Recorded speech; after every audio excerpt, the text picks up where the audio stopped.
Assalamualaikum warahmatullahi wabarakatuh. Selamat datang kembali di channel Kuliah-Kuliahan, ruang pelarian di mana kita belajar banyak hal. Kembali lagi kita di segmen komunikasi auditor kepada pihak penanggung jawab tata kelola. Dan ini adalah video penjelasan yang kedua. Kira-kira seperti apa penjelasannya? Mari kita simak bersama-sama.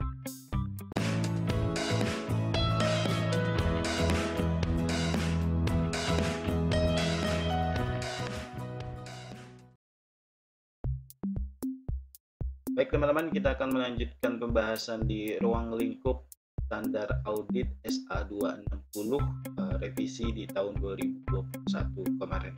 Nah, di ruang lingkup standar audit SA260 ini mengatur tanggung jawab kita sebagai auditor untuk mengkomunikasikan kepada TCWG atau pihak yang bertanggung jawab terhadap tata kelola pada saat audit atas laporan keuangan. Dan SA ini teman-teman tidak mengatur mengenai komunikasi auditor kepada manajemen atau pemilik kecuali mereka juga adalah TCWG. Artinya pemilik di sini berperan misalnya sebagai direksi.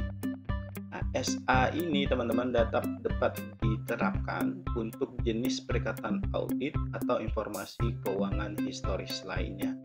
Dan mengingat betapa pentingnya two-way communication ini yang efektif pada saat audit, maka SA ini menyediakan kerangka yang komprehensif bagaimana caranya komunikasi auditor kepada TCWG dan bagaimana cara untuk mengidentifikasi hal-hal yang spesifik yang perlu dikomunikasikan kepada mereka.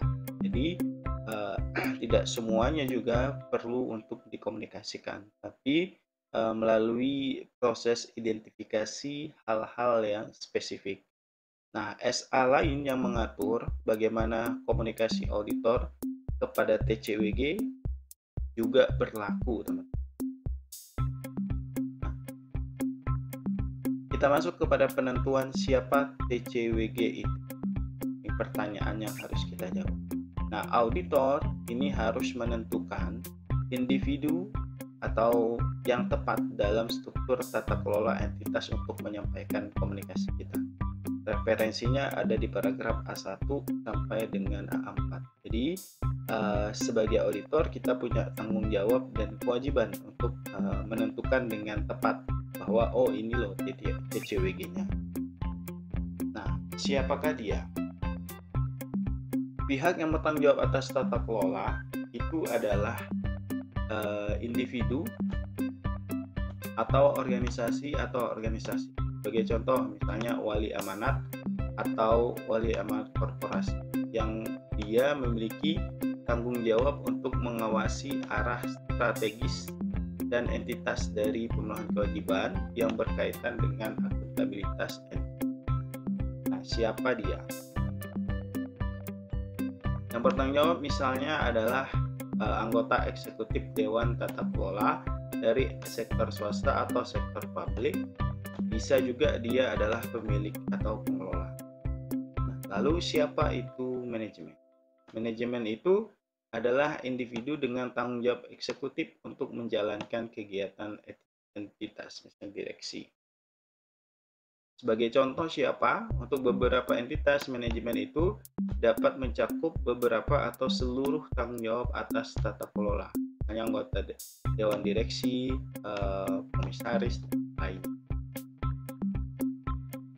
Pada struktur tata kelola itu dapat bervariasi, teman-teman, berdasarkan kondisi entitas yang mencerminkan pengaruh seperti misalnya perbedaan latar belakang budaya dan hukum, ukuran dan karakteristik dari kepemilikannya. Contohnya gimana?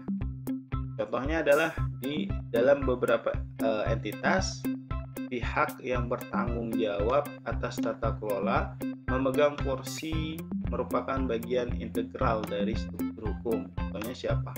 Komisaris perusahaan. Jadi dia masuk dalam kategori TCWG. Dalam beberapa kondisi atau semua pihak yang bertanggung jawab atas tata kelola atau kondisi lainnya dia bertanggung jawab dan bisa juga dia manajemennya.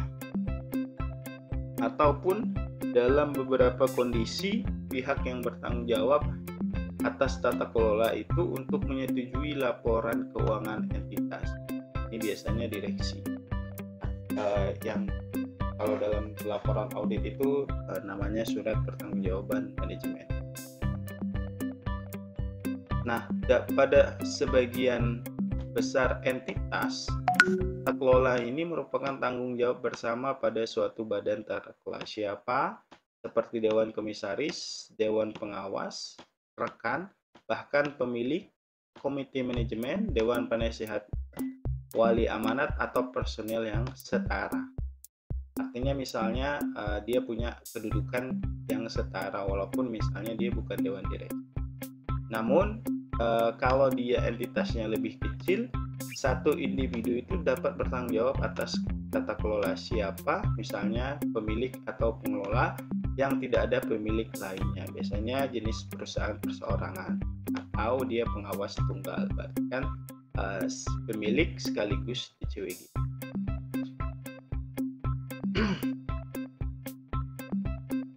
Bagaimana penentuan TCWG dalam kondisi yang tidak jelas? Siapa sih TCWG yang sebenarnya?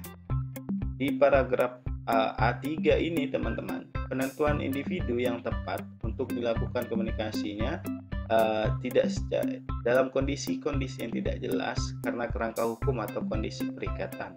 Contohnya apa? Entitas yang secara formal itu tidak ditetapkan bagaimana struktur tata kelolanya, seperti apa? Seperti milik keluarga. Nah, biasanya agak miss di struktur organisasi, maupun organisasi nirlaba yang sifatnya non-profit dan entitas pemerintah. Entitas pemerintah ini kan banyak levelnya, sehingga kita agak kesulitan untuk menentukannya.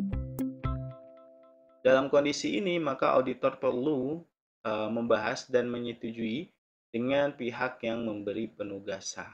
Jadi, dengan siapa kita melakukan perikatan, nah disitulah kita melakukan komunikasi. Misalnya ada lembaga pemerintah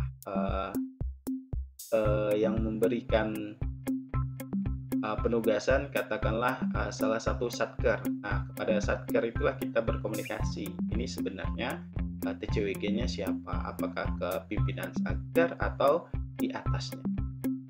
Di paragraf A4 itu dalam audit group, entitas yang merupakan komponen mungkin memiliki sistem pengendalian internal dan kebijakan akuntansi yang sama, serta TCWG-nya pun sama atau Dewan Komisarisnya bersama. Nah, dalam kondisi ini, duplikasi dapat dihindari dengan melakukan komunikasi komponen secara bersamaan. Ini salah satu model dari corporate governance model. Misalnya ada one board system.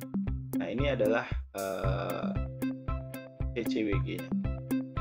Ini board director, komisinya. Ini dalam two board system. Ada board of supervisory atau dewan pengawas. Di sini ada komitinya, ada nominee komitinya. Nah, yang di Indonesia banyaknya yang mana? Nah, kalau dia yang sifatnya yang sudah listing di Bursa Efek akan banyak yang two board system, tapi yang lebih perseorangan dia akan lebih banyak yang one board system. Misalnya nih, yang one board system seperti apa? Institusi pemerintah ini menggunakan one board system seperti BPK, OJK, Mahkamah Agung maupun DPR RI. Presiden beserta kementeriannya, fungsi pengawasannya dilakukan oleh instansi atau langsung oleh DPR RI. Nah, yang two board system yang seperti apa? Contohnya ini BLU, Badan Layanan Umum, ada BPJS, Kesehatan maupun Ketenagakerjaan, BUMN maupun badan usaha milik daerah. Nah, pada umumnya entitas ini terdapat organ direksi dan organ dewan komisaris. Kalau ini nggak ada, karena dia sistem langsung pengawasannya. Sementara ini entitas di luar pemerintah, baik profit maupun non-profit, pada umumnya menggunakan model two board system. di private ya teman-teman, yang awas. Baik teman-teman, terima kasih. Demikian penjelasan saya kali ini. Mudah-mudahan bisa menjawab dari keingintahuan teman-teman semuanya. Sampai bertemu di video-video saya selanjutnya. Jangan lupa like, comment, dan subscribe serta share agar yang lain bisa tahu. Bye-bye.